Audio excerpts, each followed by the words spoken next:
오늘 이제 지난주에 이어서 등장인물 세 번째인데요. 무리들이에요. 사실은 예수님과 제자들 그리고 바리새인 그 유대 지도자들 이렇게 해서 그 그룹 등장인물들의 그룹이 이렇게 구분이 되고요. 그 가운데 이제 무리들도 어떤 면에서 등장인물들로 볼 수 있는 거죠. 그래서 조연이 있고요. 조연 한 번만 나오거나 단회적으로 잠깐 등장했다 사라지는 그런 엑스트라 같은 인물들 그리고 무리들이 마가 이야기에서 아주 중요하게 다루어지고 있어요. 왜 그런가 하면 어, 하나님 나라의 섬김이 무엇인지 제대로 설명해주지 못하는 정치 지도자들 혹은 제자들 그들과는 다르게 지금 조연들은 그걸 잘 보여주거든요. 그래서 때로는 농부들이 있을 수 있고요. 어, 계속 등장하지는 않는 일회성 엑스트라들입니다. 그래서 잠깐 나왔다가 사라지고 한 집단적인 등장인물이 아니에요. 개별적으로 연결되어 있지 않고요. 근데 서로 비슷한 점이 많아요. 예를 들면 믿음이 있는 엑스트라들이에요. 조연들이. 어떤 사람들은 또 반대로 믿음이 없는 사람도 있을 수 있지만 잠깐 등장했다가 사라지고 이름도 없는 사람들이라고 하찮은 등장인물로 여기면 안 됩니다. 그래서 우리가 마가복음이나 다른 복음서들을 읽을 때도 거기 이야기에 등장하는 하나의 인물, 하나의 인물들이 다 어떤 메시지를 전하기 위해서 그 내레이터가 등장시킨 것으로 이해를 하면 됩니다. 우리가 뭐 드라마나 뭐 어떤 영화를 보더라도 마찬가지예요. 네, 이야기나 이런 전달 매체에서 분명히 등장인물을 등장시킨 이유가 있고 잠깐 등장했다 사라졌다고 해도 중요한 비중을 차지하는 그 스토리에서 그런 역할들이 분명히 있거든요. 그래서 기억에 오래 남아요. 그래서 그거를 종합해 볼 때 독자들이 그 종합된 그 조연들의 역할들을 통해서 뭔가 얻는 메시지 효과들이 분명히 있습니다. 헤로디아와 그녀의 딸 살로메 그리고 대제사장의 계집종 예수를 놀려대는 군인들 이런 인물들도 있어요. 근데 이 사람들도 이 인물들도 단회적이거든요. 한 번 이제 나왔다가 사라지는 헤로디아와 그 딸은 뭐 6장, 대제사장의 계집종 뭐 14장, 군인들은 뭐 15장 이렇게 한 번씩만 나오는 조연들인데요. 대체로 이 세 조연들을 빼고는 긍정적으로 연관되어 있어요. 하나님의 다스리심에 대해서. 그래서 어떤 사람은 병 고침을 위해서 간구하며 예수 앞에 나오는 그런 인물, 또 하나의 좋은 모범으로 칭찬을 받기도 하는 인물, 예수를 섬기는 인물, 이런 식으로 하나님의 통치, 하나님 나라에 대한 긍정적인 연결점이 있다는 거. 이 사람들은 보통 아무 힘도 없고 주변에서 맴도는 일반 보통 사람들이에요. 그래서 어린아이, 여자, 거지, 이방인, 과부 같은 그런 인물들이죠. 많은 사람들은 자기가 짊어진 고통스러운 짐 때문에 정상적인 생활을 영위하지 못하고 있고요. 어떤 사람은 부정하다면서 따돌림을 당하고, 어떤 사람은 귀신 들렸다고, 문둥병자라고, 유출병, 혈류증에 걸린 여인이라고, 그리고 수르보닉 여인처럼 이방인이라고 해서 소외되었던 인물들, 그런 조연 등장 인물들을 통해서 지금 마가 내레이터가 독자들에게 뭔가를 이야기하고 있는 거죠. 근데 이 조연들이야말로 바로 하나님 나라와 복음에 대해서 비옥한 옥토에 해당하는 사람들이라는 걸 기억할 필요가 있어요. 옥토. 네 가지 밭의 비유 있잖아요. 이따가 이거 우리 교환 다 읽고 마가복음 본문을 이제 읽을 텐데 살펴보시게 될 거예요. 그래서 이 사람들이야말로 하나님 나라의 새로운 가족을 구성하는 어머니, 누이, 형제, 아들, 딸. 이것도 이따가 3장 읽을 때 살펴보시게 될 겁니다. 대부분의 조연들이 평범한 사람들로 이루어진 군중들 가운데 나타나지만 몇몇 조연들은 그렇지 않대요. 예수를 호의적으로 보는 지도자들 가운데서 조연들이 나오기 시작해요. 어떤 인물이 떠오르십니까? 해당장 야이로. 이 사람도 지도적인 어떤 위치에 있는 해당 장이니까. 그리고 향을 부어준 여인. 지금 이 책에서는 이 여인을 부잣집 약간 그런 여인으로 보는 것 같아요. 그 향유가 비싸니까. 300데나리온이라고 하니까 1년치 연봉이잖아요. 그거를 가지고 있었다는 것 자체가 뭔가 좀 있는 집 그렇게 좀 이 책에서는 시각이 그렇게 된 것 같습니다. 잘은 모르겠는데 제 생각에는. 그리고 하나님 나라에서 멀지 않도다라고 했던 그 예수님 잘 대답하였다 하면서 그러니까 이것도 좀 긍정적인 모델로 보는 거죠. 그리고 아리마대 요셉 이 사람도 사내들인 공회 의원으로서 52명밖에 안 되는 그 수에 들어간 아주 높은 위치인 고위층인데 예수님의 무덤을 제공했죠. 자기 무덤을.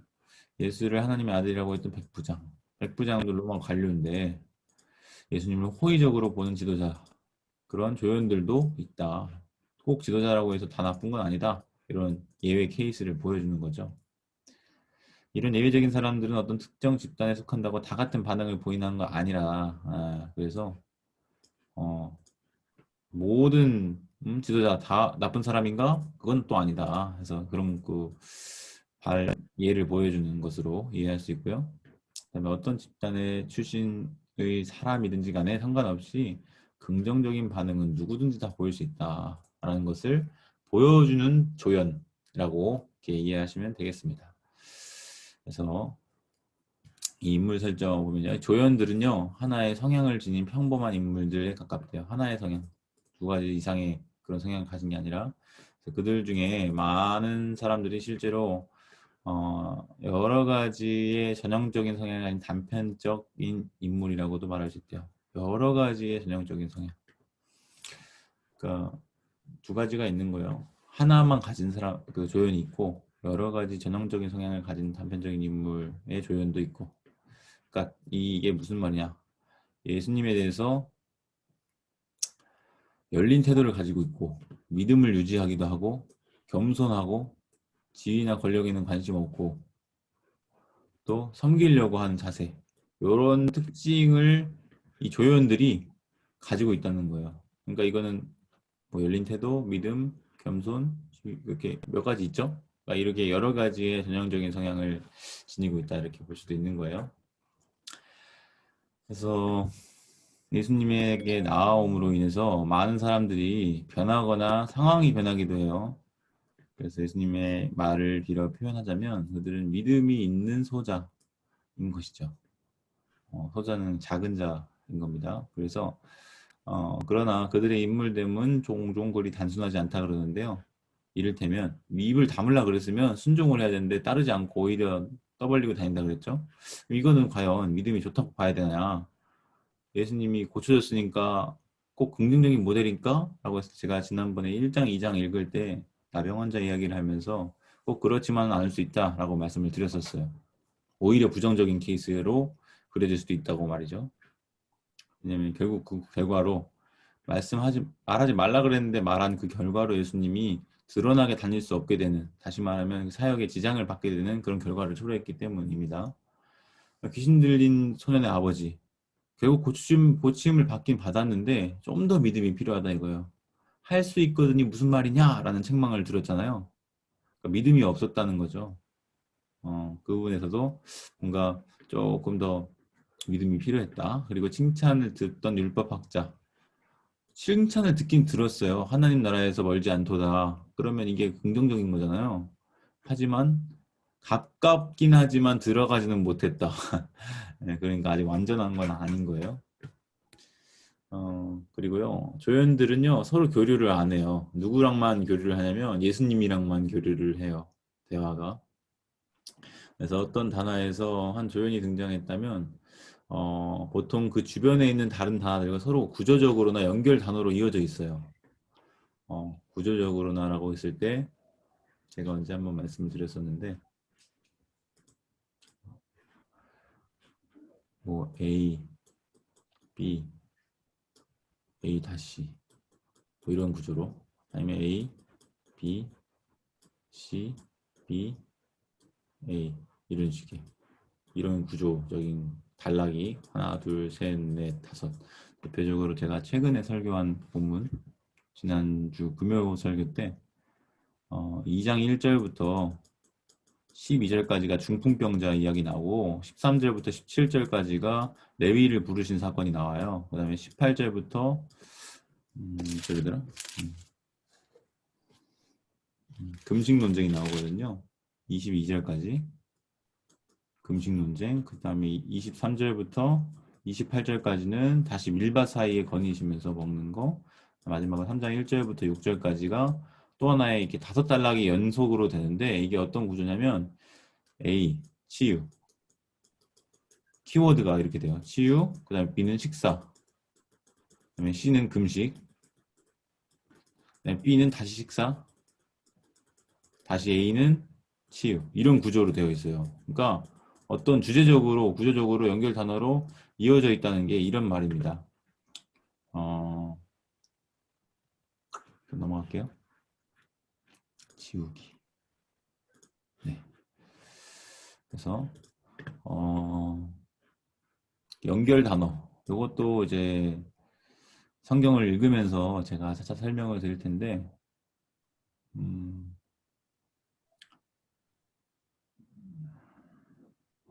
단어가 사실은 한글로 봐서는 연결이 안 될 수도 있는데, 제가 그냥 지난주 금요일날 설교했던 본문만 보더라도요, 바닷가에서 부르세요. 2장 13절에. 근데 다시 바닷가예요. 다시 바닷가. 그러면 바닷가를 한번 갔던 거죠. 두 번째 가는 거죠. 그러니까 다시라는 표현이 붙었죠. 그러면 바닷가가 언제 나왔냐? 마가복음 내에서. 언제 나왔을까요? 한 장 넘겨보면 어차피 앞에 1장밖에 없으니까 찾아보면요. 바닷가? 아무리 찾아도 없어요. 그럼 뭐가 있냐? 뭐가 있을까요? 해변이 있어요. 1장 16절에. 근데 여러분 재밌는 게 이 해변이랑 바닷가랑 같은 거예요? 틀린 거예요? 해요. 바닷가를 한자로 쓴 게 해변이잖아요. 네. 그러니까 사실 헬라어 똑같은 단어예요. 똑같은 어구예요. 파라벤 달라산 해가지고 어구가 똑같은 어구인데 번역을 어떻게 하냐에 따라서 이게 한글말로는 이게 같은지 틀린지를 이해할 수가 없는데 사실 이 마가복음의 저자가 헬라어로 이것을 기록했을 때는 연결 단어예요. 어떻게 보면 연결 어구죠 이게.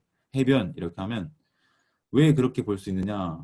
16절 1장 16절부터 20절까지도 부르심이에요. 누구를 불러? 제자를 부르심이에요.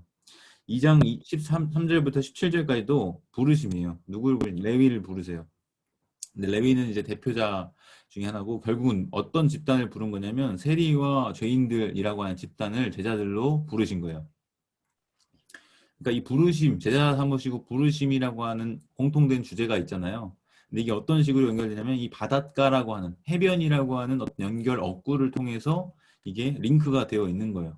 예를 들면 뭐 그래서 이런 식으로 연결 단어로 되어 있다 그랬잖아요. 그리고 뭐 큰 틀로 봤을 때 샌드위치나 뭐 이런 거 다 마찬가지예요. 큰 틀로 봤을 때도 맹인 시작할 때 8장 맹인 10장 52절 그 단락에 바디미오 맹인 두 개의 이 맹인이라고 하는 연결 단어가 있잖아요.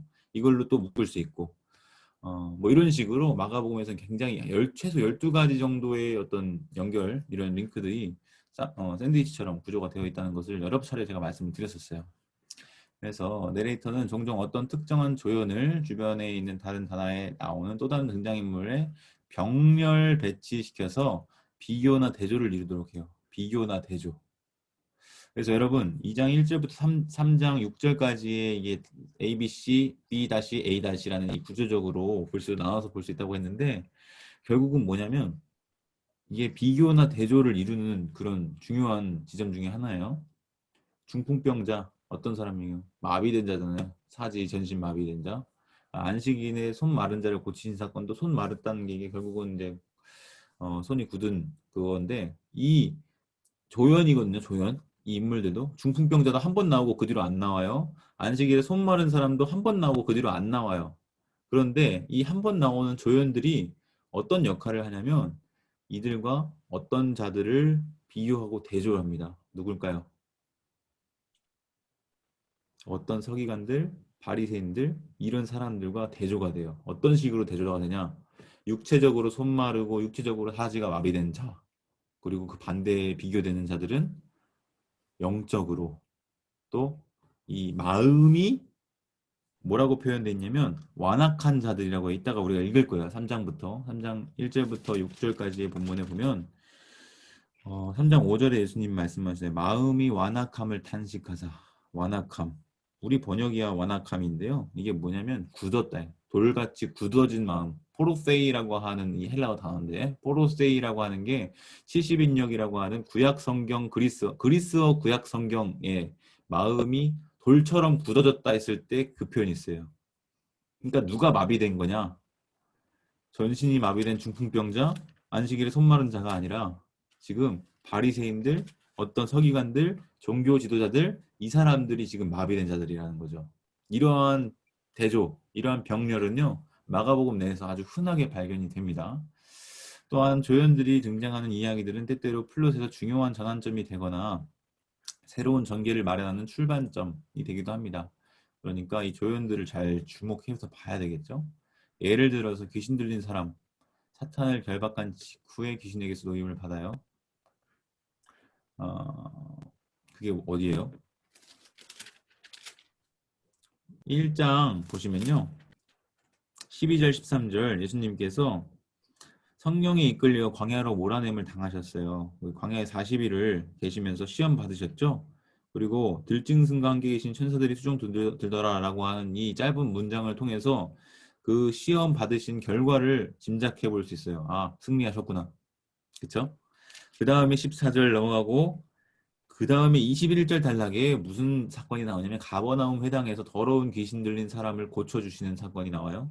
그러니까 시험을 승리하시고 귀신을 내쫓는 그런 연속되는 그런 흐름을 볼 수 있는 거죠. 그리고 또한 수로보니게 여인은 이방인 선교를 위한 다리 역할을 해요. 그러니까 수로보니게 여인이 나오는 그 본문이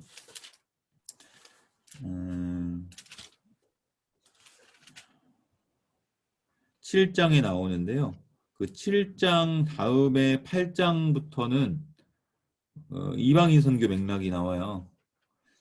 오병이어 사건이 분명히 있었는데 6장에서 5천 명을 먹이시는 그 사건이 있잖아요. 이거 유대인 대상으로 이루어진 거거든요. 나중에 성경을 읽으면서 또 말씀드리겠지만 그 다음에 8장에서 또 비슷한 사건이 이루어졌는데 이건 4천 명을 먹여요.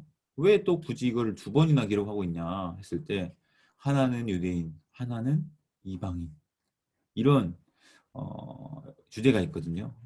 오병이어는 유대인들을 대상으로 한 급식 기적이었고 4천 명을 먹이시는 이 칠병 수어의 기적은 이방인들을 대상으로 한 것이다. 그렇게 보는 그 이유가 있어요. 몇 가지.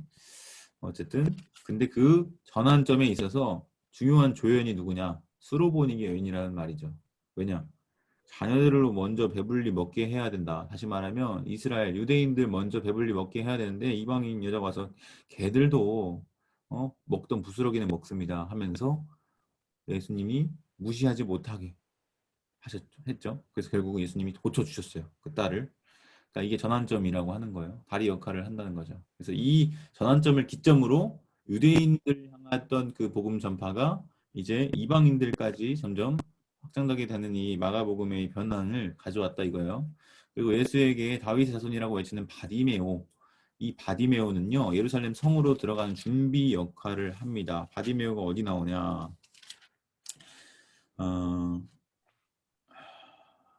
제가 이거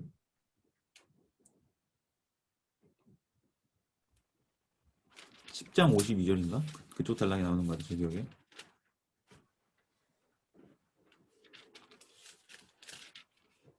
예, 그쵸? 10장 46절부터 52절 단락에 메인 바디메오가 나오는데 이게 앞에 나오는 8장 22절부터 26절과 이렇게 묶음이에요. 그래서 결국 이것도 뭔가 주제가 있어요. 육체적으로 눈먼 맹인이 맹인이 아니에요. 고침을 받거든요. 영적으로 눈먼 맹인을 지금 이것을 대조하면서 비교 대조하면서 뭔가 부각시키는 점이 있습니다. 어쨌든 이 맹인으로 묶어진 이 큰 틀이 끝나면서 맹인 바디메오라고 하는 조연의 등장 이후로 전환이 되는데 예루살렘 성으로 이제 점점 들어가게 되는 그런 흐름의 변환, 전환점의 역할을 한다는 거죠. 이제 인물 설정까지 살펴봤고요. 하나씩 하나씩 좀 주제를 볼 텐데 한 6, 7가지 돼요. 첫 번째로 믿음이라고 하는 주제를 볼 수 있는데 조연들이 보여주고 있는 믿음이 굉장히 중요합니다. 왜냐하면 이 하나님의 다스림심 안에서 일하는 놀라운 일들은 돌이켜 복음을 믿은 사람들에게 조건이 되기 때문이라고 합니다. 믿는 자들에게 뭔가 놀라운 일이 일어나는 거예요. 믿지 않는 자들에게는 이러한 일들이 강제로 일어나지는 않는 거죠. 병을 고쳐달라고 요청하는 사람들은 믿음으로 나오는 거잖아요. 그러니까 예수님이나 제자들을 통해서 하나님께서는 그들을 치유하세요. 그들이 예수님께 나오든지 무릎 꿇는다든지 간청한다든지 부탁한다든지 등의 행동을 통해서 믿음을 증명해 보여요. 이게 굉장히 중요한 표현일 것 같아요. 속으로만 이렇게 적극적인 행동이 수반되었다는 거죠.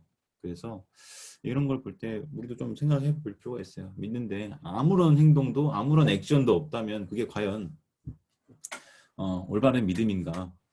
믿음은 행동으로 증명된다. 쉐인 클레어 버닌가라고 하는 그 목회자의 책 제목이기도 한데 책은 읽어보지 않았지만 그 책 제목이 그래요.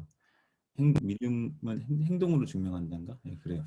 그래서 때로는 중풍병자나 귀머거리, 눈먼 사람 등의 경우처럼 친구들이나 가족들이 데려와서 간청하기도 하거든요. 근데 그런 경우에도 고쳐주세요.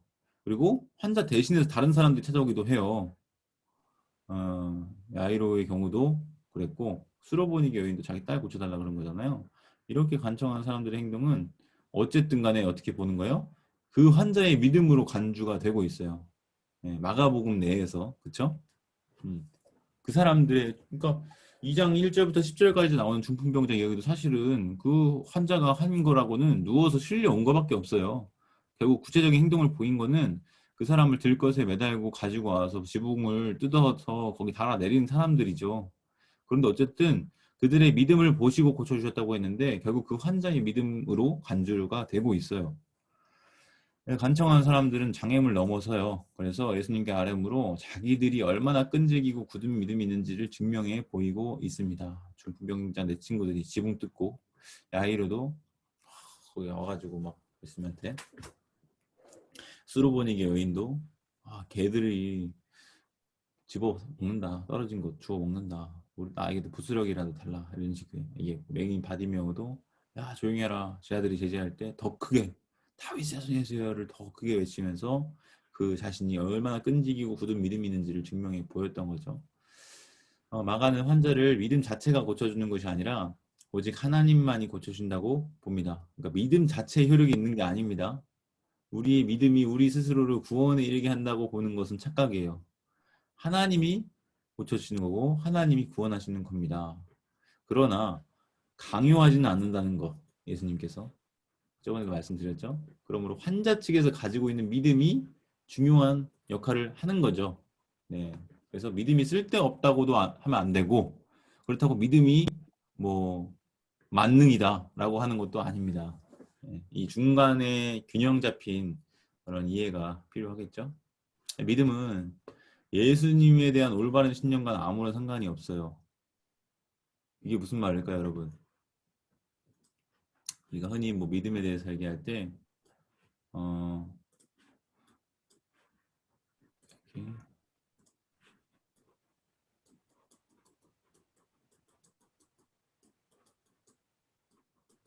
믿음이 과연 지식일까요? 이해했을 때 맞을까요, 틀릴까요? 누구나 예수님을 믿어요. 어떤 의미에서 믿느냐? 그건 좀 더 세세한 설명을 들어봐야 되겠죠. 예수님을 믿는다고 해서 다 구원받을 거라는 생각은 좀 위험한 생각이에요. 왜냐? 교회 다니지 않는 무신론자들도 예수님이 역사 속에서 실제로 실존했던 인물이라고 믿을 수 있어요. 그렇게 고백할 수 있어요. 그러나 그 고백이 그를 구원에 이르게 하진 않아요. 그런 측면에서 그 믿음은 아무런 의미가 없어요. 구원과 관계되어서. 그리고요, 믿음이 올바른 신념과는 아무런 상관이 없다는 게 무슨 말이냐? 여러분 교회 안 다녀도 그리고 신앙생활을 하지 않는데 나는 예수님의 그 복음에 관한 진리의 지식이 있어요. 그게 어떤 내용인지도 알고 말할 수도 있어요. 그러나 그것이 과연 그를 구원에 이르게 할 수 있는가라고 했을 때 그것도 옳지 않다는 거죠. 믿음은 지식만으로 설명이 될 수 없는 건 아니고 전통적으로 역사 속에서 어떻게 설명이 되었냐면 지식과 동의 그리고 신뢰가 결합되었을 때 이것을 참된 믿음이라고 역사적으로 설명해 왔어요. 네. 그래서 이게 전통적인 방식의 믿음에 대한 설명 방식인데 물론 지식이 절대 불필요한 위치는 아닙니다. 반드시 필요하죠. 바른 지식이 있어야 되고 그것에 대해서 동의를 해야 되고 신뢰를 해야 되는 거예요.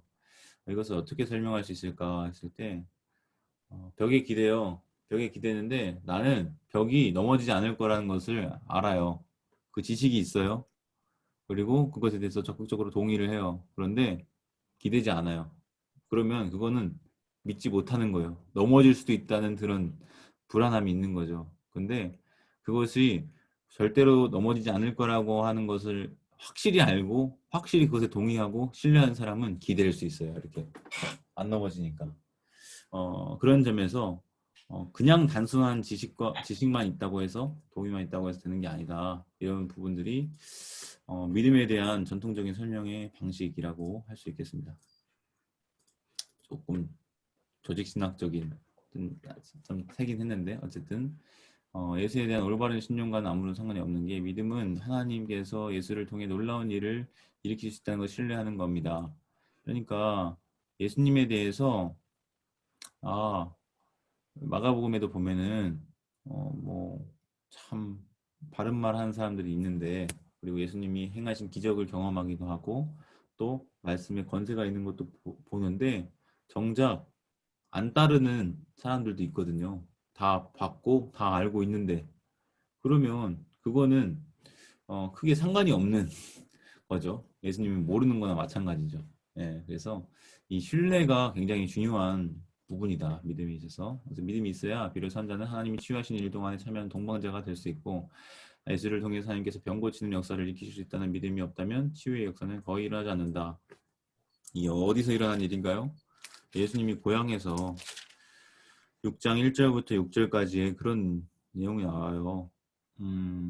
예수님 선지자가 자기 고향과 자기 친척에서 자기 집 외에는 존경을 받지 못함이 없느니라 하면서 4절에 5절은 거기서는 아무 권능도 행할 수 없었대요. 자기 고향에서는. 왜? 배척하니까. 다만 소수의 병자에게 안수하여 고치셨다. 여기서 나타난 소수의 병자들은 어떤 사람입니까? 신뢰하고 참여하는 동반자가 된 사람들이죠. 그렇지 못한 사람들은 에게는 권능을 행하실 수가 없었다고 말해요. 그러니까 거의 일어나지 않았다고 말하죠. 예, 그런 점에서 믿음이라고 하는 주제가 마가복음에서 이렇게 나타나고 있다라고 볼 수 있고요. 그 다음에 두 번째 주제로는 목숨을 잃고 미약한 자가 되면 남을 섬김. 이게 이제 마가복음에서 드러나는 주제 중에 하나인데요. 제자도 중에 하나죠. 일반적으로 조연들, 잠깐 나온 등장인물들은 위대한 인물 되려고 하거나 권력을 얻으려고 하거나 부자가 되는 일에는 별로 관심 없어요. 하여튼 가난 과부 이야기 있죠. 14장에 나오는 어떻게 하는 것이 자기 삶을 포기하는 것. 예수님이 나를 따라오려거든 자기를 부인하고 자기 십자가를 들고 나를 따르라 이렇게 하셨는데 어떻게 하면 그렇게 사는 것인지를 보여줘요. 자기가 가진 것 전부를 드렸던. 그녀는 뭐 보상을 바란 거 아니에요. 다른 사람들을 의식하지도 않았고요. 이거 봐라 나 전부 드린다 이렇게 하면서 다른 사람들을 의식하면서 한 것도 아니라 이거죠. 그냥 포착이 된 거예요. 그냥 그 사람은 자기가 할 일을 묵묵히 하고 있었던 거죠. 그 다음에 스로보니게 여인도 가장 미약한 자가 되는 게 무언지를 보여줬어요. 개라고 했을 때 그것에 대해서 그냥 감수하죠. 모욕을 감수해요. 예. 거지 받으면 어때요? 끝까지 믿음을 고수하는 것이 무엇인지를 보여준 조언이에요. 이 거지 받으면. 그 다음에 환자 대신에 찾아와서 병을 고쳐달라고 간청하는 사람들이 있잖아요. 야이로, 뭐 스로보니게 여인 아까 그 얘기했는데 섬김이 섬김이 무엇인지를 잘 보죠. 왜냐? 자기의 이익과 자기의 어떠한 것을 위한 게 아니었잖아요. 나 아닌 누군가를 위해서 대신 그렇게 했다는 점에서 섬김으로 본 거고요. 그다음에 시몬의 장모, 열병으로부터 치유받았던 그 장모도 디아코네오라고 하는 단어가 쓰이는데 그게 천사들이 수종 들더라 라는 똑같아요. 40일 금식하고 천사들이 수종 들었다고 했을 때 아마도 식탁 봉사 뭐 그런 개념으로 볼 수 있겠고 장모도 일어나서 그런 섬김을 보여줬던 좋은 예로 볼 수 있죠. 예루살렘 마지막 장면의 조연들 그러니까 11장 이후로 예수님이 십자가에 처형되고 있는 그런 장면의 조연들이 있는데 모든 사람을 섬기는 종이 무엇인지를 보여주는 좋은 예인데요. 예수님은 다른 사람들의 필요를 채워주면서 그들을 섬깁니다. 반대로 예수님이 무엇을 필요로 할 때 다른 사람들이 도와줘요. 그게 이 예루살렘 마지막 장면에서 나타나거든요. 문둥병자 시몬은 자신의 집을 내어주고요. 어떤 여인은 예수의 머리에 향유를 부어요. 그러니까 십자가 사건 전입니다. 예. 집 내어주고 향유 붓고 시몬 구레네 사람 시몬은 십자가 대신 져주고 아리마대 요셉은 무덤 빌려주고 여인들은 향품 바르려고 찾아가고 그러니까 이런 것들이 예수님도 섬기시지만 섬김을 받는 특별히 누구에 의해서 조연들에 의해서 시몬이나 향유 부은 여인이나 구레네 사람 시몬이나 여인들 이런 사람들을 통해서 예수님이 섬김을 받는 그런 장면들도 나타난다는 거죠. 그것을 통해서 이 조연들이 보여준 게 뭐냐? 모든 사람을 섬기는 종의 역할에 대해서 독자들에게 보여주고 있다는 거예요. 실물 교육과 같죠? 이 모든 행동은 그들의 믿음으로부터 기인한 거예요.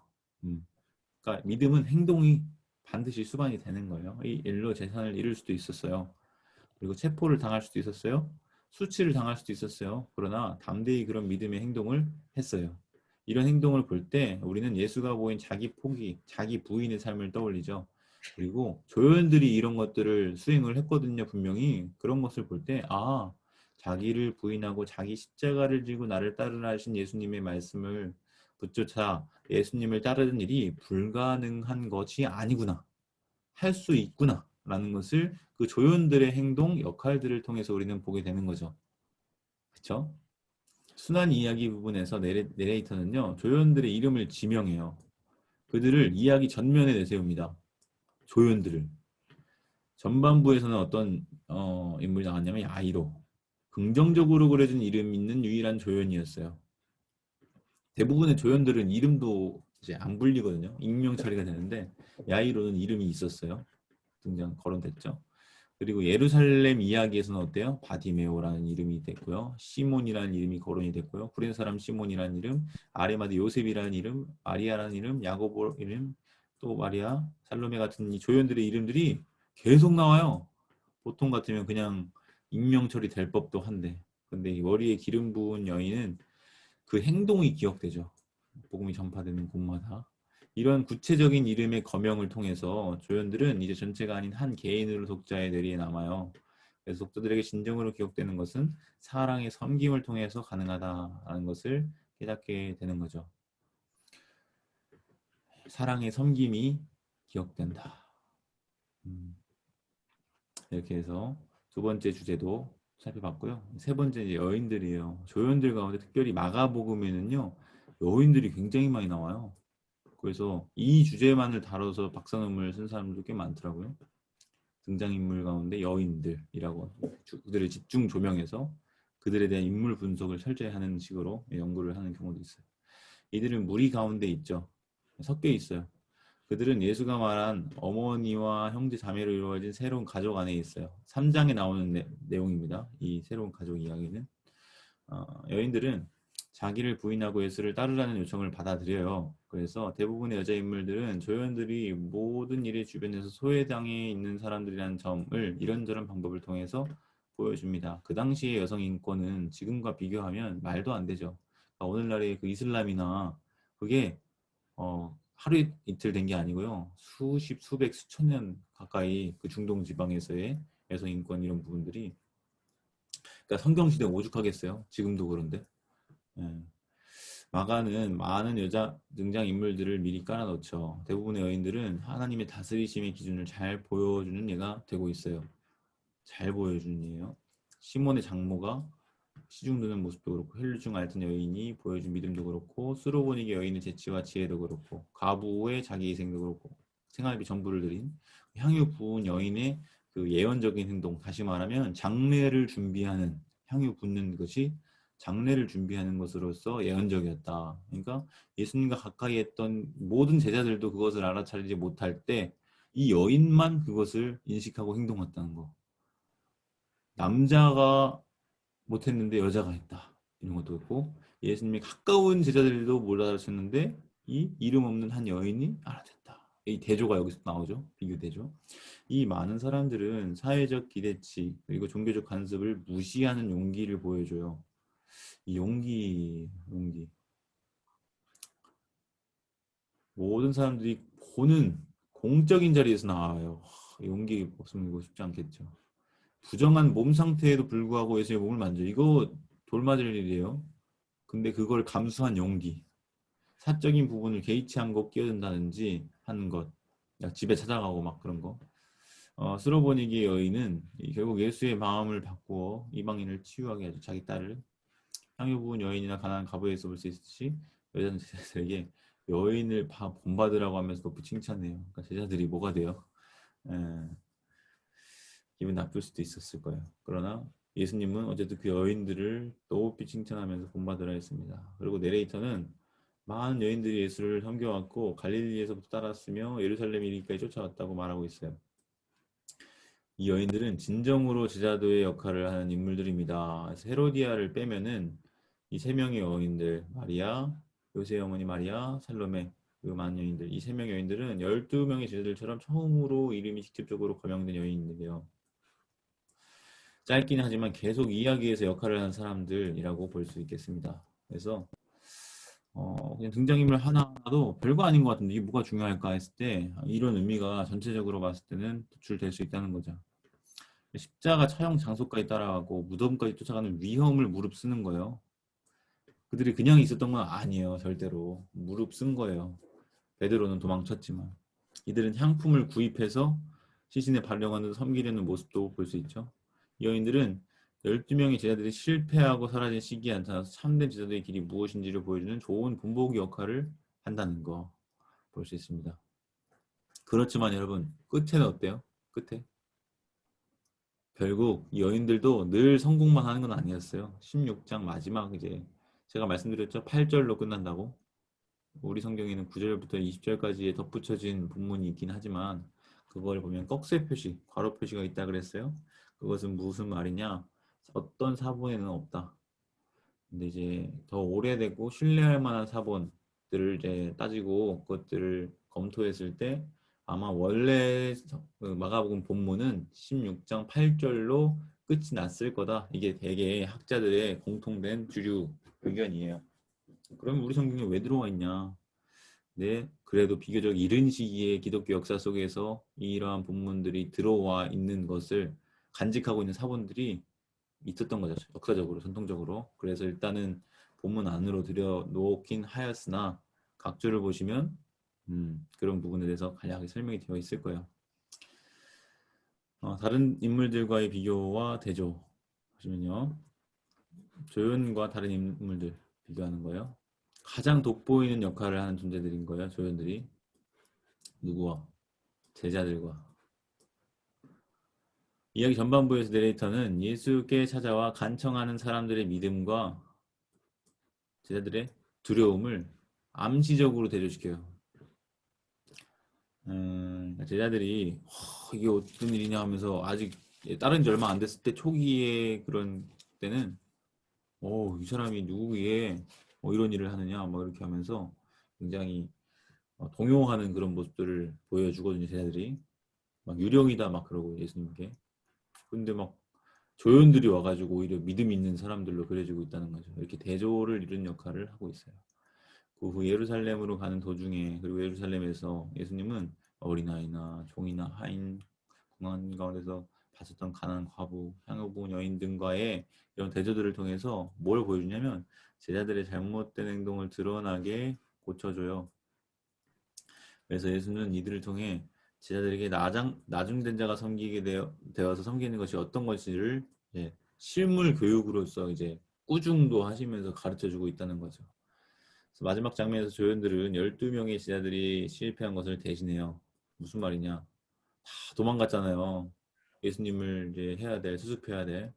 근데 시신 내려다가 무덤에 장사 지낸 사람이 누구예요? 아리마대 요셉이죠. 향품 바른 사람은 누구예요? 뭐 여인들이 이제 아리마대 요셉이 했고 여인들이 또 바르러 오고 이런 장례 예식들은 세례 요한이 죽었을 때 제자들이 했던 일이에요. 세례 요한의 제자들이 세례 요한을 장사 지내고 향품을 발랐다 6장에 보시면 나오거든요. 근데 예수님이 제자들이 해야 될 것 같은 그 일을 이 조연들이 했다 이거죠. 여기서 대조가 있다는 겁니다. 그리고 또한 조연들과 정치 지도자들 간의 대조도 있는데요. 옥합을 깨고 머리에 향유 부은 여인은 오히려 그 체포하기 위해 돈으로 사람을 매수한 유대 지도자들과 대조를 이뤄요. 어, 돈 이야기가 같이 공통되게 나오거든요. 자기의 모든 것을 아낌없이 바친 과부는 그녀를 착취하는 율법학자들과 대조를 이루어요. 그래서 14장 말미에 이 가난한 과부가 바치는 이야기 나오기 그 전달락이 뭐냐면 그 서기관들이 어떤 서기관들로 묘사가 되고 있냐면 가난한 과부들의 가산을 삼키는 자 이런 식으로 묘사가 되고 있어요. 그러니까 이 표현 자체가 애초에 이 과부와의 대조가 염두에 두고 이제 기록이 되었다는 것을 우리가 알 수 있겠죠. 예, 그래서 이런 조연들과 정치들과 자들과의 대조가 이 마가 이야기에는 많이 나타난다라는 것을 말씀드릴 수 있습니다. 그래서 이런 식으로 내레이터는 독자들에게 하나님의 방식대로 사는 사람들을 더 많이 보여준다. 특별히 조연들을 통해서 라고 볼 수 있습니다. 그 다음에 이제 계속되는 제자도라는 주제인데요. 이게 무슨 말이냐 한번 읽어볼게요. 제자들은 예수에 대해서 한결같이 충성을 해야 하는 사람들로 그려지고 있어요. 근데 반면 조연들은 본보기로 그려지고 있어요. 그때그때 보여주는 일시적인 본보기. 그래서 조연들이 예수님을 만나고 난 이후에 대한 묘사는 안 나와요. 그 이후에 그거에 대해서 별로 관심이 없어요. 그냥 그때그때 일시적으로 그 기준들을 충족하는 그런 모습들을 딱 보여주고 사라지는 거죠. 이 씨 뿌리는 자의 비유에서 30배, 60배, 100배의 결실을 맺는 그런 밭의 비유가 나오잖아요. 어떤 사람이 그런 열매를 맺어요. 또 어떤 사람은 또 어떻게 돼요? 집으로 돌아가서 나중에 예수와 그 제자들을 친절히 맞아주는 사람이 되고요.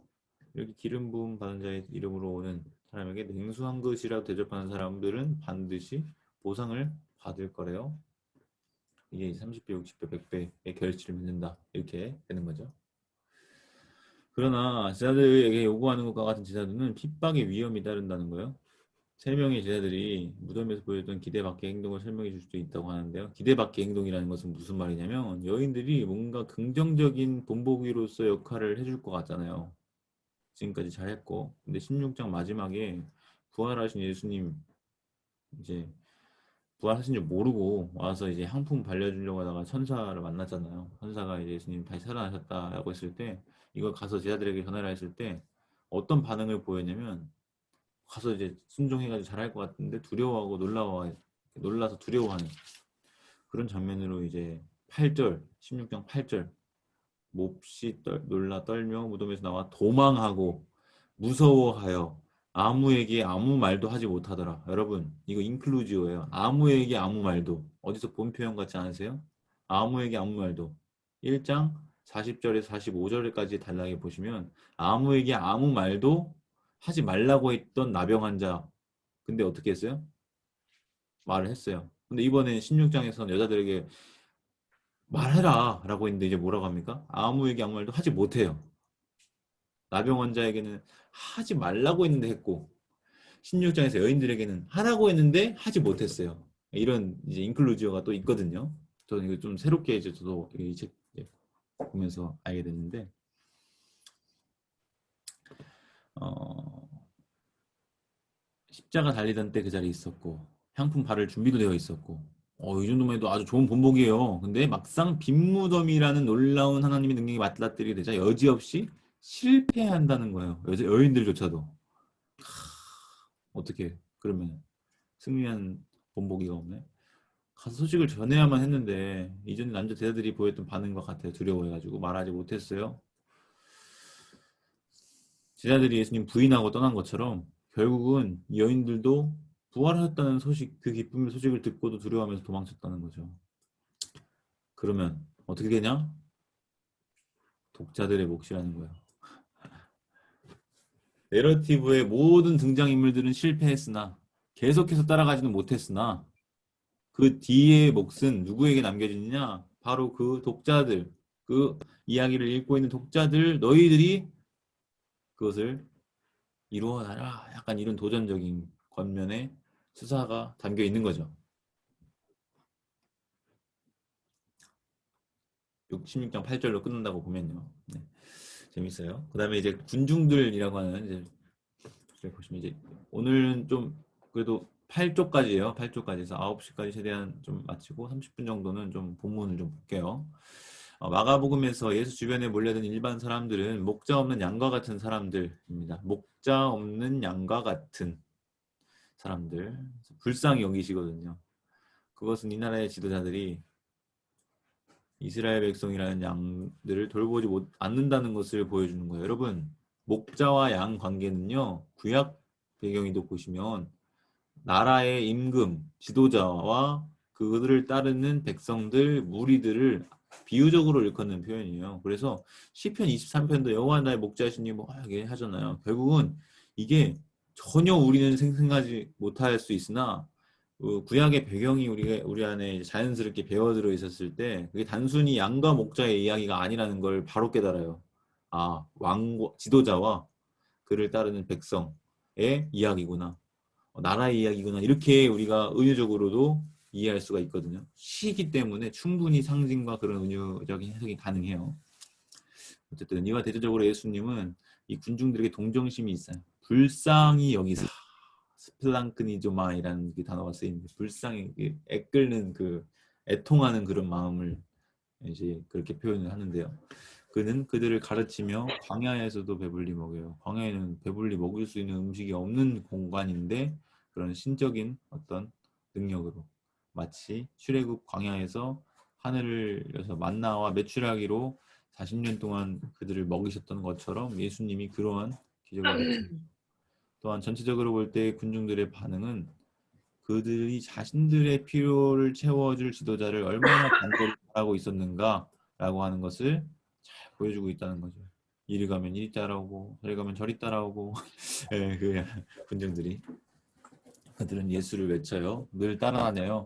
그리고 예수님이 먹는 마을에 몰려들고 막 예수님 잠도 못 자게 막 마을이 작아서 몰려들어서 없을 때는 어떻게 되냐면 마을과 마을 사이 넓은 지역까지 메우면서 예수를 찾아 몰려다니는데요. 그러니까 이제 막 예수님이 더 이상 그 지역이 없으니까 막 바다로 가기도 하고 그러잖아요. 광야로 가기도 하고 넓은 배 띄어가지고 거기서 가르치시고 오죽하면 친척들이 예수님을 잡지 못했대요. 너무 많은 사람들이 떼지어가지고 예수님 주변을 둘러싸고 있으니까 이제 3장에 나온 얘기인데 예루살렘에 있을 때는 정치 지도자들이 감히 예수님한테 손을 못 댔어요. 왜냐? 너무 많은 사람들이 둘러싸고 있는데 그 너무 드러나게 하면은 자기들의 입지가 명분이 없으면 굉장히 위협을 받을 수 있잖아요. 민심이 얼마나 중요한데.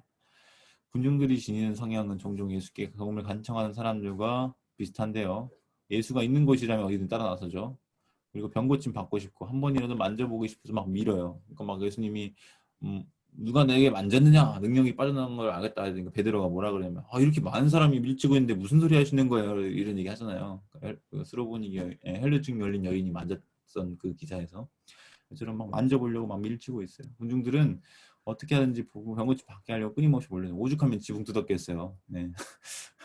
어떤 군중들은 예수를 쫓아서 이 마을에서 저 마을로 따라다니기도 하고 또 어떤 군중들은 예수가 배를 타고 가자 자기들도 배를 대절해서 끈질기게 배 타고까지 따라올 정도로 그래서 어떤 사람들은 예수를 따라 집에도 안 들어가고 광야에서 사흘씩이나 그러니까 막 기진하여 막 배고픈 거 보고 예수님 불쌍히 여기고 막 떡 먹이잖아요. 집에는 가야 될 텐데 집에도 안 가고 예. 그런데 그들은요 중요한 차이가 있어요. 그리스도로 메시아로 알아보지 못해요. 그냥 어떻게 생각하냐면 너희는 사람들이 나를 누구라 하느냐 물으시는 그 마가복음 8장에 거기서 어떤 대답이 나오면 세례 요한이겠거니 엘리야이겠거니 혹은 선지자들 중에 한 사람이겠거니 생각한다고 말해요. 그러니까 이것이 그 당시 대중들의 예수에 대한 인식인 거죠. 그럼에도 불구하고 깜짝 놀라기도 해요. 그리고 막 놀라면 이거 하나님의 이런 아니면 이게 있을 수 없다 이러면서 막 찬양하기도 해요. 이런 반응들은 하나님의 다스리심의 능력이 모든 사람들에게 열려 있다는 것을 보여줍니다. 열려 있어요. 닫혀 있는 게 아니에요. 그러나 앞에서 말했듯이 그냥 놀라웠다고 구원받나? 그거는 충분한 반응이 아니라 그랬죠. 그럼 뭐가 있어야 된다? 두 글자? 어떤 반응? 행동이라고 하는 구체적인 그 믿음을 증명할 반응이 나타나야 된다는 거죠. 예수가 공적으로 드러나게 활동하지 않는 한, 그리고 그의 행동이 낳는 결과가 어떤 의미가 있는지 분명하게 드러나지 않는 한, 군중들은 계속 예수를 따라다니면서 그 등에 반응하고 환영하고 기뻐합니다. 그런데 여러분, 반전이 있어요. 예수님 가까이 이르자 어떻게 돼요? 하나님의 다스리심보다는 뭘 바라냐면 다가오는 우리 조상 다윗의 나라를 이루어 놓을 사람으로 바라보기 시작해요. 새 포도주에 새술을 담아야 되는데 지금 다시 옛 그거를 지금 하는 거예요.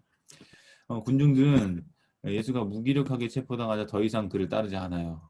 왜냐? 그들이 바랐던 건 무기력한 예수가 아니에요. 무기력한 메시아가 아니에요. 승리의 메시아예요. 힘 있고 권세 있는 메시아예요. 근데 아닌 것 같아요. 왜? 무기력하게 체포당하고 뭔가 보여줄 것 같은데 끝까지 안 보여주잖아요. 그러니까 조롱하잖아요. 야, 보여봐. 한번 십자가 내려와봐. 그럼 내가 믿을게. 이런 조롱이 나오는 거죠. 이제 그들은 어떻게 돼요? 군중들은 전통적인 정치 지도자들이 조종하는 대로 움직여요. 사람들이 예수님을 지지하는 걸 두려워하고 선동하면서 바라봐 안아주고 죽이라고 요구하게 만들죠. 결국 어떻게 해요? 십자가에 못 박으라고 외치면서 예수를 놀려대는 자들과 합세해요. 결국 제자들이나 조연들처럼 군중들도 제대로 따르지를 못하게 됩니다. 비극적이죠. 이제 정리하면 독자와 조연들, 이 조연들의 이야기를 읽는 우리는 어때야 되나?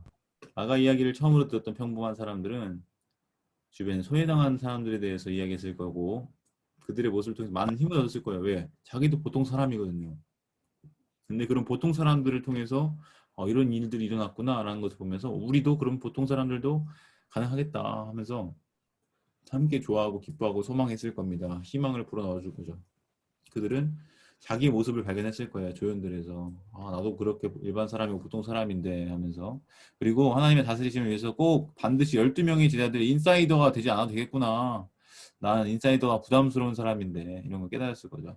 결국은 조연들을 맨 앞에 내어물음으로써 네이터가 뭘 의도한 거냐면 가장 보잘것없는 자가 가장 귀한 자가 될 것이라는 예수의 말을 그대로 보여줍니다. 이 기준에 볼 때 지극히 작은 소자야말로 진정으로 큰 자입니다. 그래서 예수님께서 아이들이나 섬기는 사람들을 제자들에게 본보이로 내보이고 가난한 과부를 제자들에게 보여주면서 이 사람이 모든 것, 가장 큰 것을 바친 사람이다 라고 이렇게 말씀하셨던 것처럼 내레이터도 어떻게 돼요? 독자들에게 조언을 내도 눈여겨보고 그들에게서 뭔가를 배우라고 합니다. 그들의 행동이 기억되는 거죠.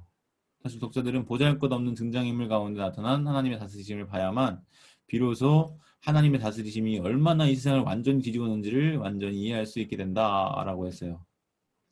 그래서 이렇게 오늘 이제 살펴보면서 지금까지 봤던 이 문학적 일기를 그냥 좀 마무리 짓겠습니다. 딱 9시에요. 그래도 제가 약속 지켰습니다. 이제부터는 이제 성경책을 좀 읽어야 되겠죠? 오늘 읽을 이제 말씀은 3장 1절부터 좀 볼게요. 3장 1절부터 저 혼자 떠들었으니까 여러분들이 좀 읽어주세요. 네. 어, 3장 1절부터 우리 맹권사님이 한번 먼저 읽어주십시오. 3장 1절부터 19절까지 맹권사님이 읽어주시고요. 천재권사님이 20절부터 35절까지 읽을게요.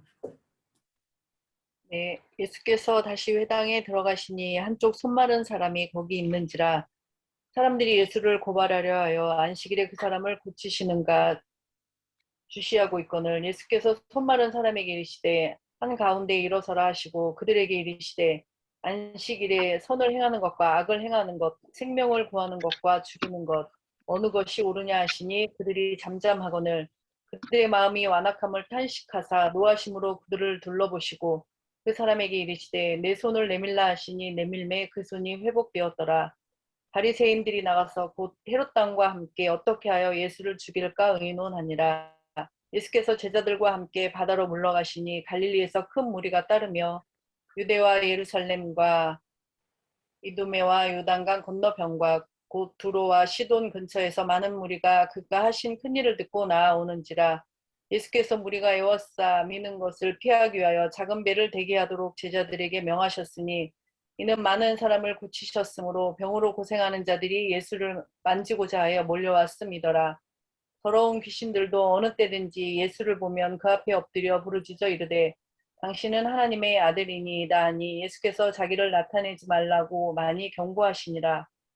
또 산에 오르사 자기가 원하는 자들을 부르시니 나아온지라. 이에 12를 세우셨으니 이는 자기와 함께 있게 하시고 또 보내사 전도도 하며 귀신을 내쫓는 권능도 가지게 하려 하심이로라. 이 12를 세우셨으니 시몬에게는 베드로란 이름을 더하셨고 또 세베대의 아들 야고보와 야고보의 형제 요한이니 이 둘에게는 보아너게 곧 우레의 아들이란 이름을 더하셨으며 또 안드레와 빌립과 바돌로메와 마테와 도마와 알페오의 아들 야고보와 및 다데오와 가나나임 시몬이며 또 가롯 유다니 이는 예수를 판 자더라. 집에 들어가시니 무리가 다시 모임으로 식사할 겨를도 없는지라 예수의 친족들이 듣고 그를 붙들러 나오니 이는 그가 미쳤다 하밀러라. 예루살렘에서 내려온 서기관들은 그가 바알세불이 집혔다 하며 또 귀신의 왕을 힘입어 귀신을 쫓아낸다 하니 예수께서 그들을 불러다가 비유로 말씀하시되 사탄이 어찌 사탄을 쫓아낼 수 있느냐. 또 만일 나라가 스스로 분쟁하면 그 나라가 설 수 없고 만일 집이 스스로 분쟁하면 그 집이 설 수 없고 만일 사탄이 자기를 거슬러 일어나 분쟁하면 설 수 없고 망하느니라.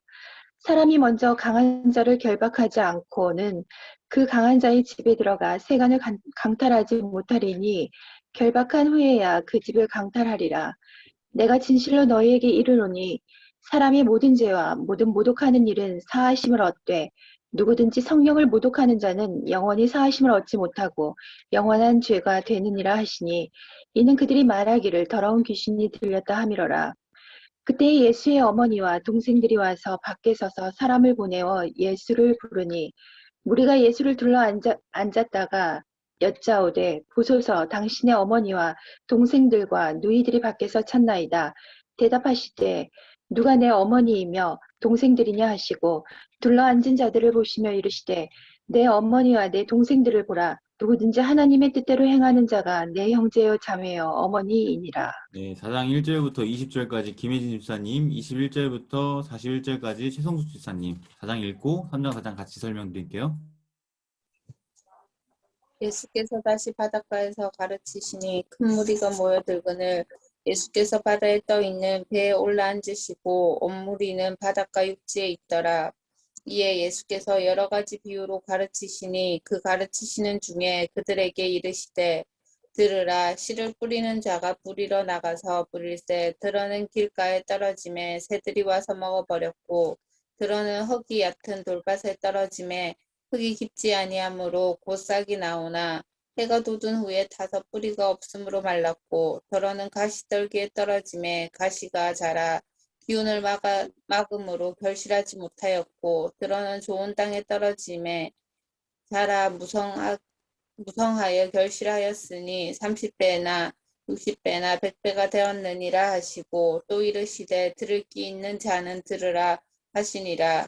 예수께서 홀로 계실 때에 함께 한 사람들이 12제자와 더불어 이 비유들에 대해 물으니 이르시되 하나님 나라의 비밀을 너희에게 주었으나 외인에게는 모든 것을 비유로 하나니 이는 그들에게 보기는 보아도 알지 못하고 듣기는 들어도 깨닫지 못하게 하여 돌이켜 제 사함을 얻지 못하게 하려 함이라 하시고 또 이르시되 너희가 이 비유를 알지 못할진대 어떻게 모든 비유를 알겠느냐. 뿌리는 자는 말씀을 뿌리는 것이라. 말씀이 길가에 뿌려졌다는 것은 이들을 가리킴이니 곧 말씀을 들을 때에 사탄이 즉시 와서 그들에게 뿌려진 말씀을 빼앗는 것이요. 또 이와 같이 돌밭에 뿌려졌다는 것은 이들을 가리킴이니 곧 말씀을 들을 때 즉시 기쁨으로 받으나 그 속에 뿌리가 없어 잠깐 견디다가 말씀으로 인하여 환난이나 박해가 일어날 때에는 곧 넘어지는 자요.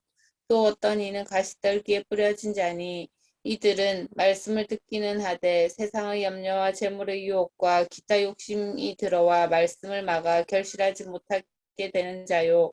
좋은 땅 뿌려졌다는 것은 곧 말씀을 듣고 받아 30배나 60배나 100배의 결실을 하는 자니라.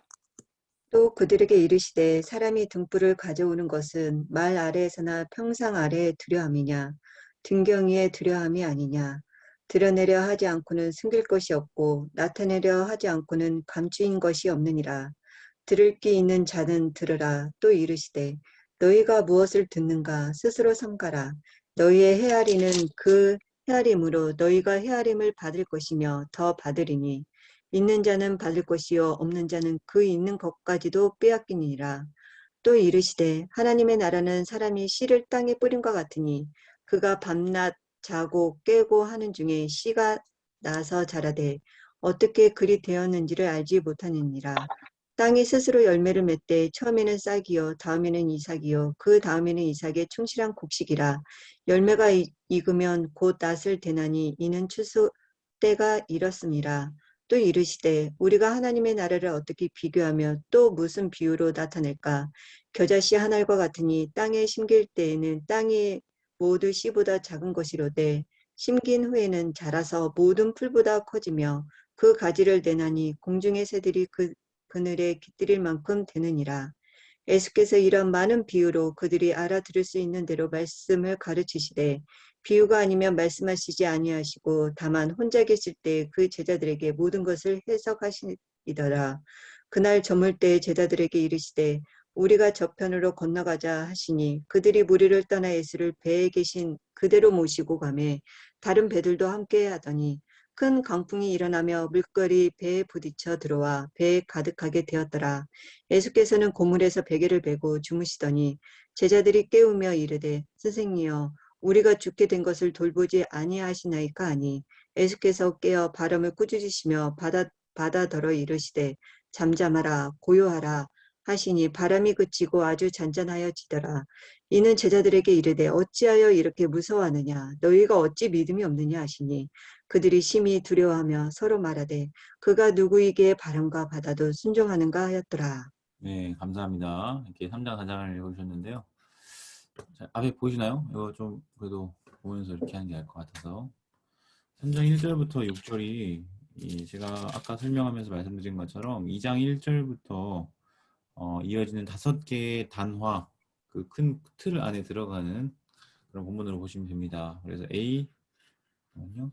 주석을 작성하면 A, B, C, B, A 다시 이 구조에서 이 A와 상응하는 다시 말하면 중풍병자 있잖아요. 2장 1절부터 10절까지 12절까지 이어지는 그 단락이랑 어떤 조응하는 그런 단락으로 보시면 돼요. 이 두 가지가 어떤 점에서 조응하느냐 치유라고 하는 기적이잖아요. 근데 그 질병을 보시면 중풍병이에요. 중풍병을 다시 말하면 뭐 사지 마비된 것으로 그래서 들것에 실려오잖아요. 마찬가지 손 마른 사도 이게 뭔가 마비된 거죠. 그러니까 마비와 관계된 건데 이 주제가 어떻게 여기 안에서 대조가 되느냐 했을 때 그 마음의 완악함이라고 하는 표현을 제가 좀 주목을 했어요. 이 완악함이라고 하는 단어가 포로시스라고 하는 이 헬라어 단어인데 손 마른 사람 고쳐준 거에 대해서 막 뭐라고 했잖아요. 왜? 안식일이라고 하는 그 시간적인 배경 때문에 그 당시의 관습으로는 이해할 수 없었던 그렇게 보는 거죠. 그러니까 예수님이 오히려 뭐라고 하시냐면 안식일에 선을 행하는 것과 악을 행하는 것, 생명을 죽이는 것과 구하는 것과 죽이는 것에 대조를 합니다.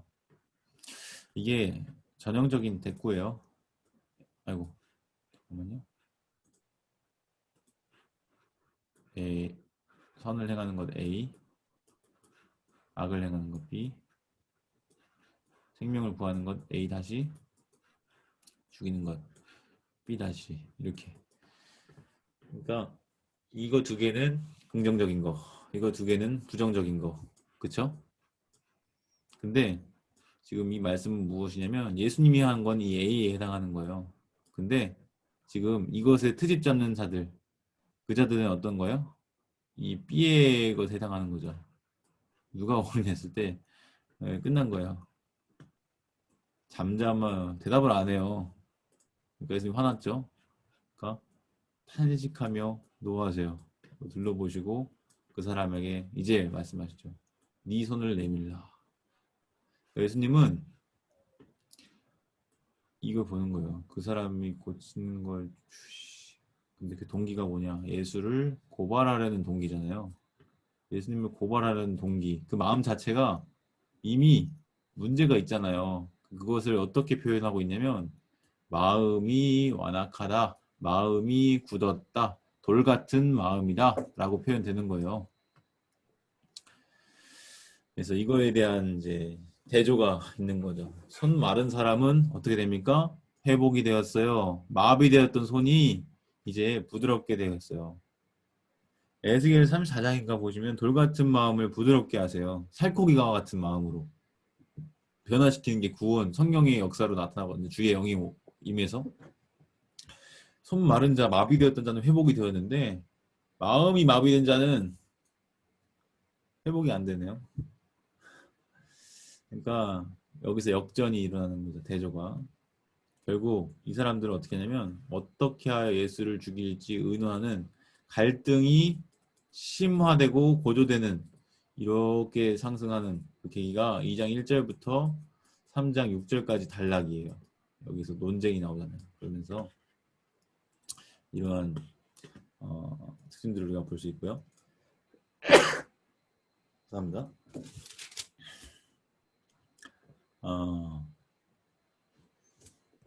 이때부터 이제 점차 이 바리새인들과 더불어서 갈등이 심화됩니다. 근데 재밌는 게 헤롯 당과 함께해요. 헤롯 당과 바리새인들이 함께 할 수 없는 그런 팀으로 나중에 이제 묘사가 되는 부분도 있거든요. 근데 여기서는 예수님을 죽이는 일에 마음을 합하죠. 재밌어요. 그 다음에 이제 많은 무리가 예수님을 나아오는. 근데 이 묘사는요, 1장에 그 세례 요한의 인기가 굉장히 치솟았는데 예수님도 그 세례 요한 못지않은 아니 그보다 더한 인기가 치솟는 것으로 1장에서 이제 묘사가 됐었거든요. 근데 3장에서도 여지없이 계속해서 더 그 영역이 확장되어져 가면서 예수님의 인기가 그 반대에도 불구하고 높아져 가는 그런 모습들을 이제 보여주고 있어요. 그러니까 어떻게 됩니까? 이제 에워싸 미는 것을 피하기 위해 작은 배를 대기하도록 제자들에게 명령했다. 9절에. 그러니까 많은 사람들을 고쳤기 때문에 막 만지고자 몰려오는 거죠. 그러니까 이런 것을 통해서 예수님이 얼마나 인기가 점점 높아지고 있는가를 우리가 볼 수 있고요. 더러운 귀신들도 예수님 보면은 당신은 하나님의 아들이다. 야, 귀신들이 귀신같이 알아요. 근데 다른 사람들은 몰라요. 예수님은 그거를 나타내지 말라고 많이 경고를 하셨대요. 많이 경고하셨대요. 많이. 왜 많이 경고하셨을까? 이것도 이제 예수님에 대한 오해를 가중시키지 않도록 하려고 그렇게 하신 거죠. 그 다음에 이제 부르세요. 근데 여러분 장소를 보셔야 돼요. 12제자를 부르시는데 어디서 불러요? 우리가 배경 봤잖아요. 배경, 등장인물이나 이런 거 보기 전에 배경을 봤는데 이 산도 의미가 있을까요? 없을까요? 과연 이게 무슨 의미가 있을까? 좀 고려해 볼 필요가 있는 거죠. 이 힌트를 드리면 이제 구약 배경이랑 관계가 있어요. 구약 배경. 특별히 12이라고 하는 연결 단어를 통해서 12지파, 그러니까 이스라엘 나라의 건국이 언제냐 했을 때 이스라엘 나라가 세워지게 된 때가 언제냐 했을 때 출애굽 이후에요. 출애굽기 19장.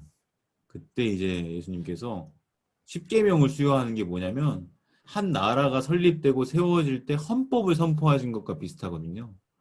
마찬가지로 예수님께서 산에 올라서 제자들을 부르세요. 그러니까 12지파와 대비되는 12제자. 다시 말하면 그러니까 하나님의 나라를 도래케 하시는 분이잖아요, 예수님이. 그러니까 그 나라가 지금 12제자들을 바탕으로 새롭게 세워지는 새로운 이스라엘로서의 제자들 이렇게 그려지고 있는 거죠. 자기가 원하는 자, 순전히 예수님 원하시는 자. 목적이 뭐예요? 자기 함께 있게 하려고 보내서 전도도 하게 하려고 귀신에 주는 권능도 가지게 하려고 세웠다. 그래서 이름들이 쫘르르 나오죠. 근데 이제 또 가룟 유다니 예수를 판자더라. 이미 예수를 판 자라고 우리에게 이미 힌트를 주고 있어요. 아직 그 판 내용이 나오지도 않았는데 20절부터는 이제 어떤 내용이냐면 예수와 바알세불이라는 제목으로 이제 붙었잖아요. 근데 집에 들어가서 이제 보니까 식사할 겨를도 없이 예수님이 바빠요. 근데 누가 등장하면 예수님의 친족들이 등장합니다. 자, 친족들 여기서 등장했는데 긍정적인 케이스로 등장했을까요? 부정적인 케이스로 등장했을까요? 친족이니까 뭔가 가까울 것 같은데 부정적이죠. 어떤 걸 볼 때 그래요? 일단 붙들러 온 거예요.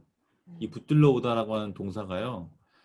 크라테오라고 하는 동사인데 크라테오 이 동사가 어디 쓰이냐면 체포하러 올 때 써요. 체포하러 올 때. 누가? 유다가 데리고 온 그 로마 병정들 있잖아요. 체포하러 올 때 쓰인 단어가 여기 쓰는 거. 다시 말하면 예수님의 친족이 어떻게 한 거예요? 예수님 체포하러 온 거랑 똑같은 거예요. 왜 체포를 하냐? 그가 미쳤다고 해요. 미쳤다. 정신 나갔다. 막 귀신 내쫓고 막 그런다고 하니까 그 당시에는 명예와 수치 문화에서 가족의 명예를 실추시키면 이건 가족 전체의 명예가 이게 어디로 펴지는 거지? 시족 사회였기 때문에. 그러니까 뜯어 말리려 그런 거예요. 근데 또 다른 등장인물들이 있네요. 예루살렘에서 내려온 서기관들. 뭔가 예루살렘 하면은 부정적인 이미지인데 거기서 서기관들이니까 좀 반대하는 입장이었죠. 그들이 뭐라 하냐면 야 어떻게 한결같이 똑같이 얘기하냐. 미쳤다고 하질 않냐. 바알세불이 집혔다고 하지 않냐. 귀신의 왕을 힘입어 쫓아낸다고 하지 않냐. 이렇게 막 예수님에 대해서 태클을 하죠. 그러니까 대척점에 서 있는 인물들입니다. 근데 예수님은 그들을 불러다가 비유로 말씀하세요. 사탄이 어찌 사탄을 쫓아낼 수 있느냐. 나라가 스스로 분쟁하면 그 나라가 건재하겠냐. 망하지. 집이 스스로 분쟁하면 그 집이 서겠냐. 망하지. 사탄이 그러니까 지금 귀신 내쫓는 일인데 사탄이 그 귀신을 내쫓는다? 그럼 말이 되냐? 하면서 망하지 않겠냐. 사람이 먼저 망한 자를 결박하지 않고는 그 세간을 강탈하지 못하리니 하면서 이 강탈에 대한 얘기를 합니다. 결박과. 근데 이게 결국 무슨 얘기냐면 예수님께서 광야 시험을 통해서 이미 사탄을 결박했다는 것으로 볼 수 있어요. 그래서 그 이후에 바로 가버나움 회당에서 귀신 들린 자를 이제 귀신 내쫓는 그런 권세를 발휘하시죠. 그러니까 이미 이 마가복음 내러티브에서 예수님은 지금 결박한 상태예요. 사탄을. 이미 예수님이 승기를 잡은 상태예요. 그러니까 쫓아낼 수 있고 그 권세가 있는 거예요.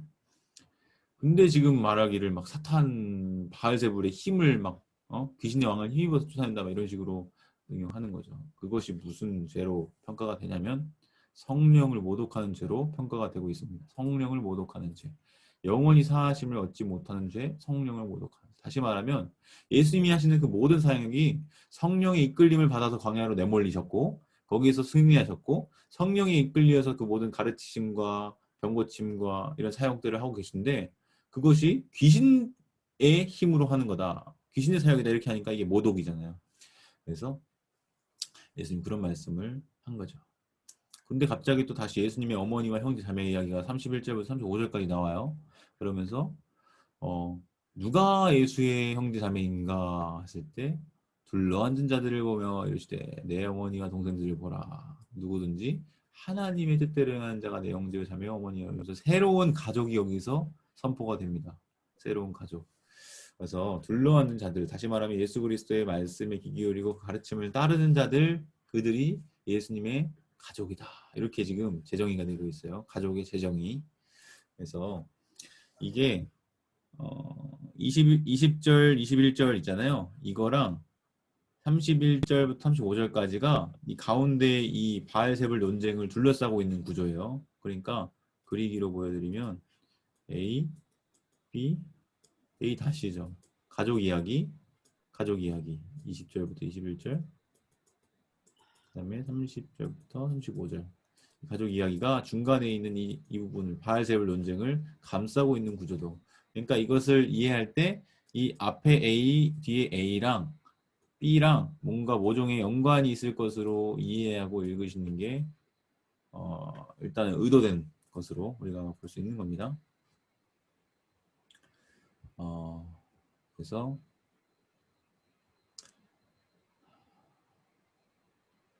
이렇게 3장의 내용을 좀 볼 수 있고요. 결국은 나중에 6장 가시면요. 이 비슷한 주제가 반복되잖아요. 고향에서 배척을 당하시는 그 장면이 이제 6장에 나오거든요. 예수님의 어머니, 형제, 자매도 배척하는데 고향 사람들도 다 배척하는 그런 이제 아이러니를 우리가 보게 되는 겁니다. 그러나 오히려 누가 예수님의 형제, 자매가 되느냐, 가족이 되느냐, 하나님의 뜻대로 행하는 자. 그 기준에서 봤을 때 지금 이 사람들 하나님의 뜻대로 행하는 자예요. 예수님의 이 행함에 대해서 인정하지 않는 자, 성령을 모독하는 자, 이런 자들은 하나님의 뜻대로 행하는 자가 아니죠. 반대되게 행하는 자죠. 그러니까 하나님의 가족이 아닌 자로 분류가 되는 거예요. 예루살렘에서 내려왔고 서기관들 율법학자라고 하더라도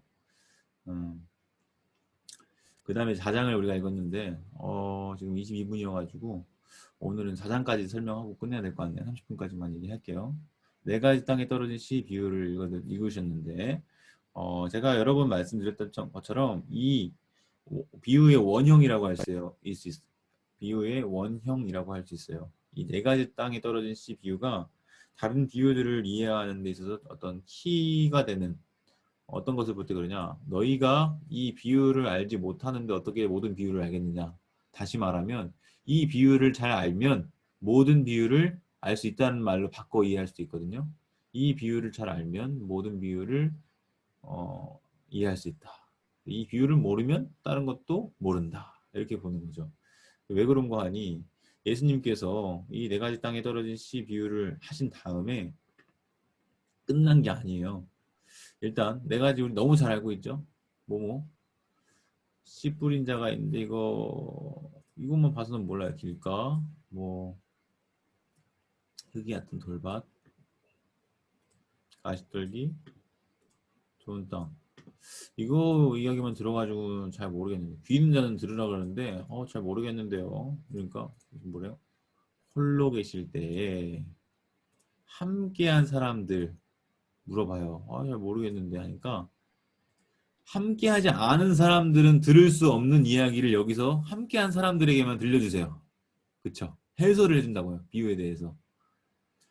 하나님 나라의 비밀을 너희에게는 주었으나 외인들에게는 모든 것을 비유로 한다. 여기 너희 그리기 너희와 외인들이 대조가 되죠. 받은 사람, 못 받은 사람이 있어요.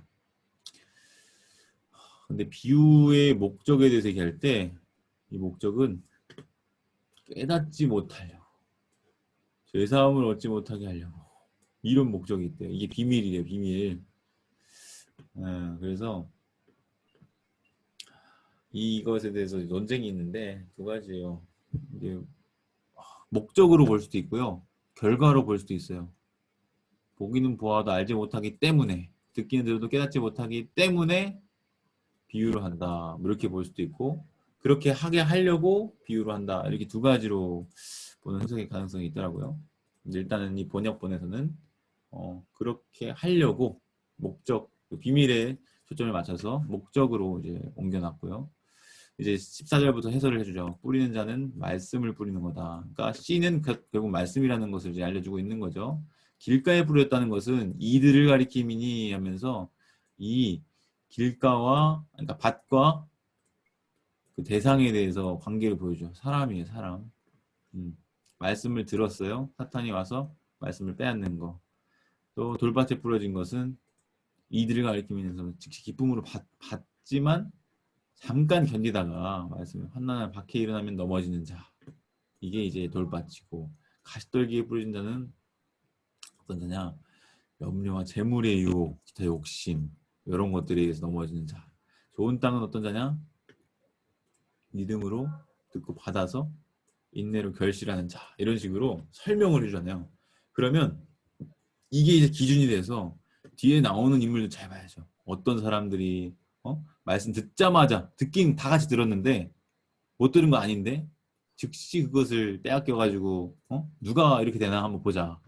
돌밭에서 말씀을 듣는데 기쁨으로 받기는 받았어요, 처음에는. 근데 견디다가 환난이나 박해 오면 넘어지는 자가 어떤 인물들이나, 뒤에 4장 이후로 나온 인물들에 대해서 이제 이걸 틀로 해가지고 봐야 되죠.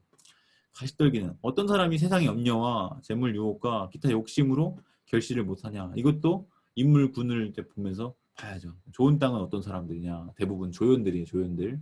그래서 이런 것들을 이제 기준 삼아서 앞으로 살펴보게 되는 거죠. 그 다음에 이제 등경 위에 둔다라고 했는데, 이건 또 비밀과는 또 반대되는 이야기죠. 앞에서는 숨기려고 한다 그랬는데, 등불을 왜 가져오냐 했을 때, 이거는 숨기려고 하는 게 아니다. 말 아래나 평상 아래라는 것은 뭐예요? 그러니까 안 보이는데 두려고 하는 거냐, 등경 위, 잘 보이는데 두려고 하는 거냐, 이렇게 묻는 거예요. 당연한 걸 왜 물어보냐. 드러내려 하신 것은 숨기려지 않고 나타내지 않고는 감추는 것이 없다. 이런 말, 들을 귀 있는 자는 들으라 말씀하셨는데, 이것도 어떻게 보면 비유잖아요.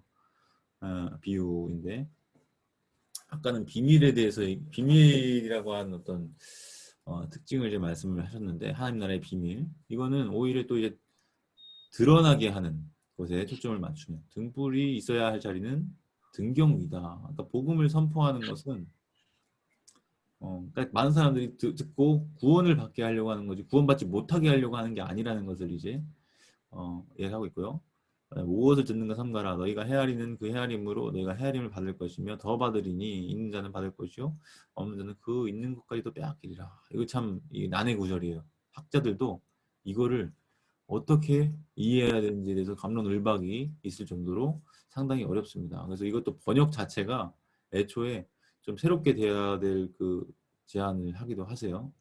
그래서 뭐 지금 뭐 2분 남은 상황에서 그걸 다 설명하기 어려운데 어쨌든 그 헤아리는 그 헤아림을 대박이잖아요. 대박 그 대박 그 도량형 그래서 한 대, 두 대 해주는 그 대박의 이미지거든요.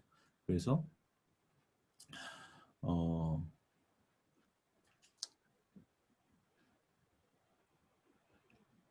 잘 기억이 안 나는데 저희 지도 교수님이 이거 관련해서 논문 썼었거든요. 제가 다음 주에 지금 시간이 없기 때문에 좀 이 부분 다시 시작하기 직전에 한번 설명을 다시 드릴게요. 그다음에 자라나는 씨 비유는 이제 마가복음 4장에는 비유가 내가 이 땅에 떨어진 씨 비유로부터 시작해서 여러 가지 비유들이 등장하거든요. 그 중에 하나가 겨자 씨 비유인데 자라나는 씨 비유에는 다른 복음서에서 이 마가복음 병행 본문의 13장 31절 이렇게 되어 있는데요. 제가 알기로는 자라나는 씨 비유는 이 마가복음에만 있는 걸로 알고 있어요. 13장 31절 32절 그쵸? 조금 이제 비슷하게 있긴 한데